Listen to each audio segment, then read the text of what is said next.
تطلبه فلوس ماني. يا زميلي كان العفريت نفع نفسه، انا العفريته بتاعتي ليها عندي 13 جنيه مش عارف ادوم لها منين. والله العظيم انت صعبت عليا، امسك يا عم مشي نفسك بدي. والله العظيم انت راجل كلك مفهوميه.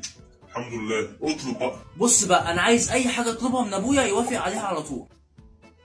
ايه ده بس كده؟ فين يا عم النار والدخان والحاجات دي؟ والله يخرب بيت الافلام اللي بوظت سمعتنا يا ابني، الكلام ده في الافلام، انت عبيط. يلا سلام. بابا كنت عايز فلوس عشان خارج. وهترجعهم كام ان شاء الله؟ ارجعهم كام؟ هو انا معايا فلوس اصلا؟ يبقى انا اسف، لا اقبل هذا الطلب. طيب انا كنت عايز ايفون 14. طب تمام قوي، خد ال1000 جنيه اللي جوه وشوفوا عامل كام، هو تلاقيه عامل 500 جنيه. لا لا لا، هو مش غالي قوي كده. 500 جنيه يا بابا، ده عامل 50 60 الف. لا يا عم اروح امك، يعني مش كفايه ان انت بتاكل وتشرب على قفايا كمان؟ ليه هو انت قفاك سفره؟ يلا يا ابن.